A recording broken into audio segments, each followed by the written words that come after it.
आवाज नहीं आनी चाहिए, इधर आवाज नहीं आनी चाहिए। तो हमें पढ़ाना है chapter 1 physics class 10th। Chapter का नाम क्या है? Reflection and refraction. हमने इसका बेसिक आपको बता दिया था कि रिफ्रैक्शन क्या होता है और रिफ्लेक्शन क्या होता है। बताया था कि नहीं बताया था? बताओ रिफ्लेक्शन क्या होता है? Reflection, what is reflection? जब कोई इंसिडेंट रे आके ऊपर जाती है, रिफ्लेक्शन। हाँ, तुम बताओ रिफ्लेक्शन क्या होता है? What is reflection?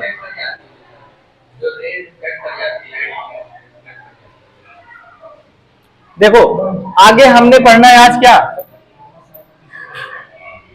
मिरर के बारे में, मिरर फॉर्मूला। ठीक है, हाँ आ जाओ। क्या हो?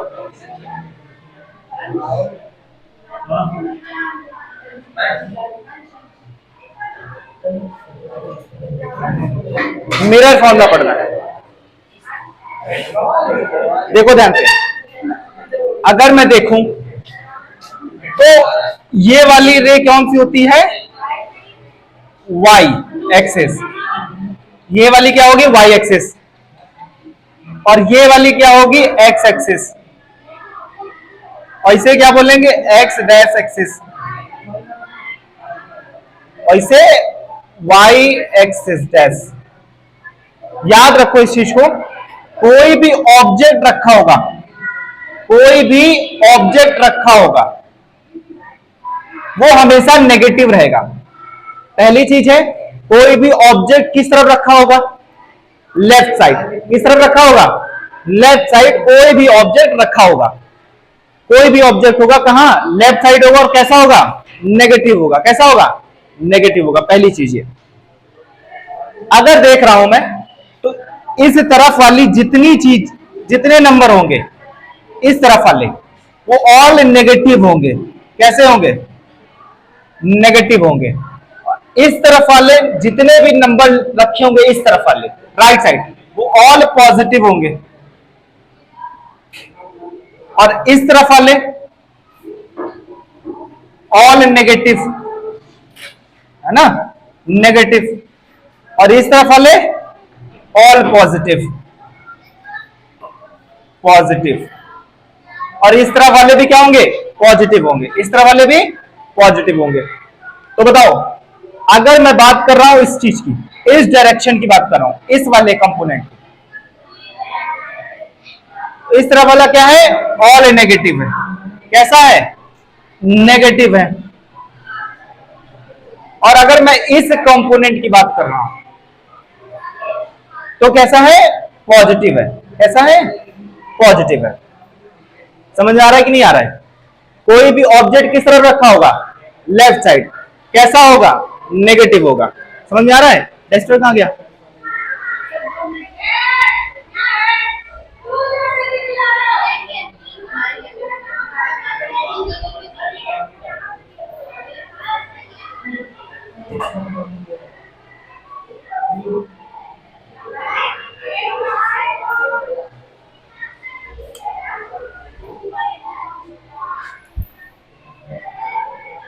ठीक है, अब क्या पढ़ेंगे हम? Mirror formula. मिरर फॉर्मूला क्या कहता है कि 1/f equal to 1/v plus 1/u, where f बराबर क्या होता है? Focal length. f बराबर फोकल लेंथ, v बराबर इमेज, v बराबर इमेज होती है, u बराबर ऑब्जेक्ट, है ना? कोई भी इमेज v बराबर क्या होगा? इमेज होगी। और ऑब्जेक्ट कैसा होगा? u। समझ आ रहा है कि नहीं आ रहा है? अगर मुझे f फाइंड करना है तो ये वाला फॉर्मूला लगाएंगे। अगर मुझे 1/v फाइंड करना है, इधर तुम लोग क्यों चिल्ला रहे हो इतना? कोई बात नहीं समझ आ रहा है। जब यहां पर देख रहे हो पढ़ा रहे हैं तो क्यों पता नहीं आवाज होनी चाहिए। अब तो देखो, अगर मुझे 1/v निकालना है तो क्या करेंगे? इस चीज को इधर ले आएंगे।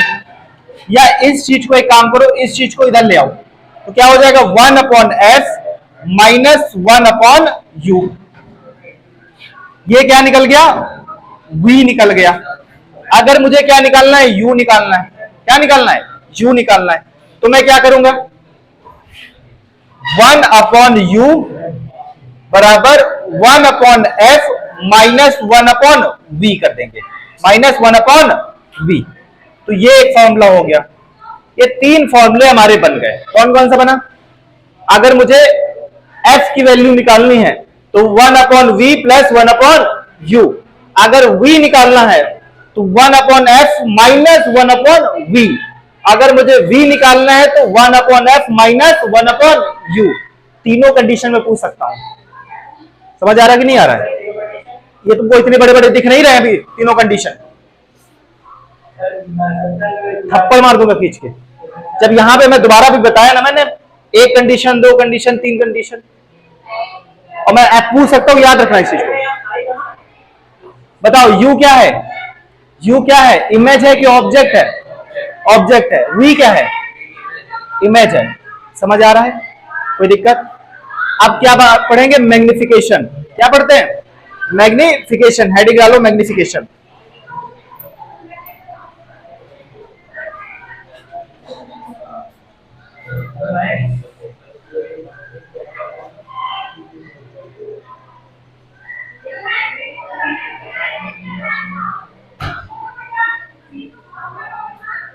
मैग्निफिकेशन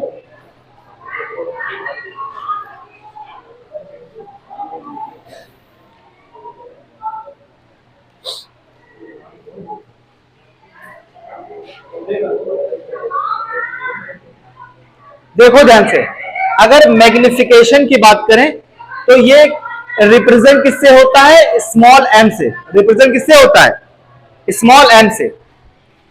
पहली चीज है, स्मॉल m से मैग्निफिकेशन रिप्रेजेंट होगा। अगर मैं इसके फॉर्मूले की बात करूं तो magnification equal to image upon object. Image को किससे रिप्रेजेंट कर रहे थे, इमेज को आई से मान के चलते हैं, और ऑब्जेक्ट को ओ से।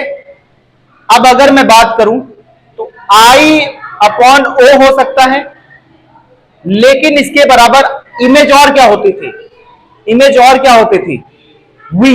इमेज क्या होती थी, वी। तो माइनस लगा के वी अपॉन में ऑब्जेक्ट क्या होता था, ऑब्जेक्ट क्या होता था, यू। ऑब्जेक्ट क्या होता था, यू, और इमेज क्या होती थी, वी। तो अगर बात करें, अगर किसकी बात कर रहे हैं, आई की बात कर रहे हैं, किसकी, इमेज की अगर बात कर रहे हैं, अगर ऑब्जेक्ट की बात कर रहे हैं, तब हम फॉर्मूला कौन सा लगाएंगे, ये। कौन सा फॉर्मूला लगाएंगे, ये वाला। और ये होता है डिस्टेंस।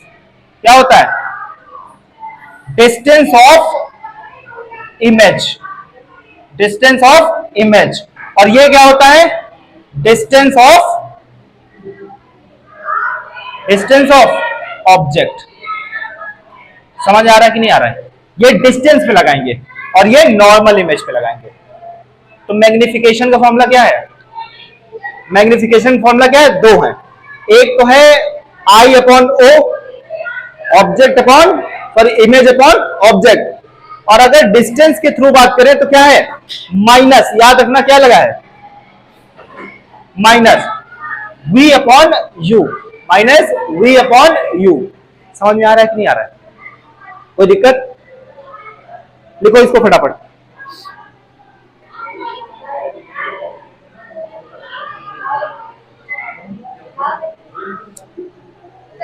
लिखो इसको।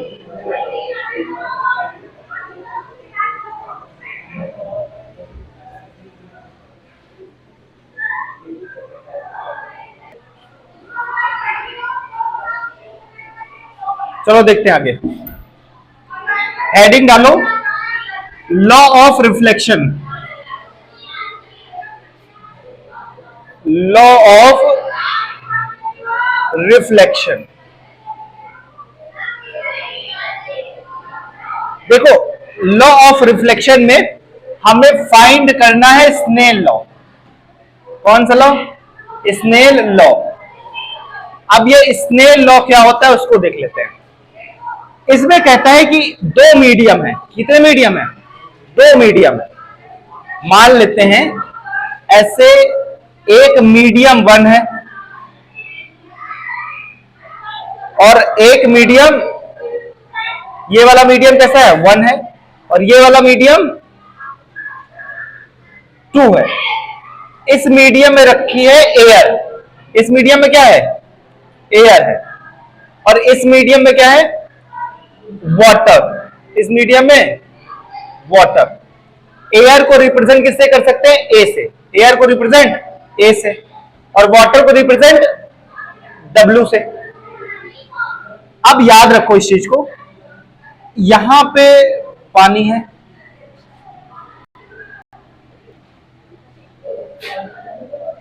ठीक है। अगर ये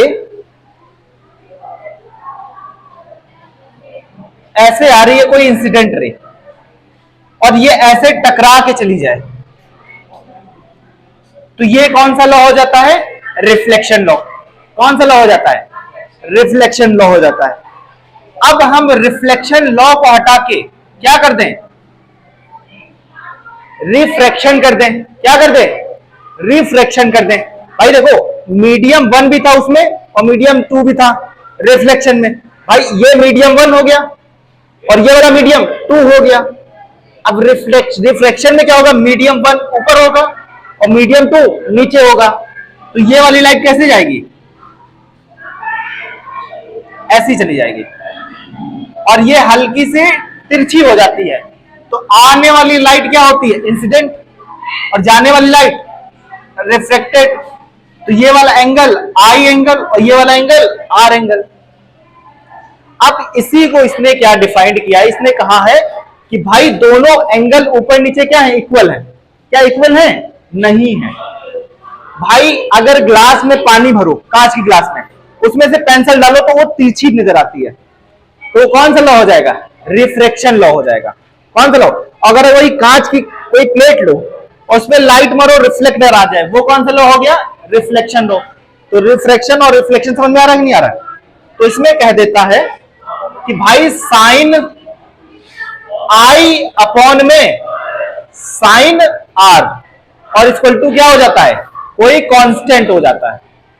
और यही कौन सा लॉ कहलाता है? Snell law. यही कौन सा लॉ कहलाता है? Snell law. भाई साइन क्या है? एंगल है। साइन क्या है?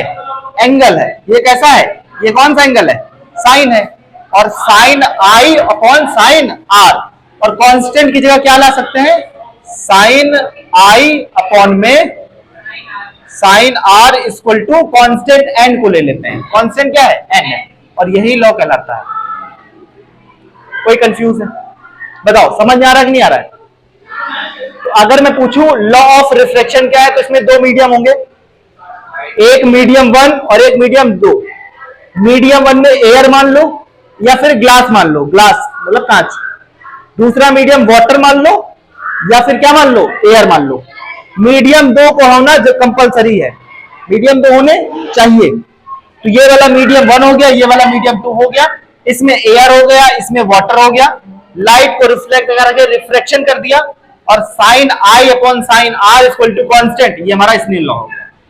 समझ में आ रहा है कि नहीं आ रहा है? कोई दिक्कत? लिखो इसको फटाफट।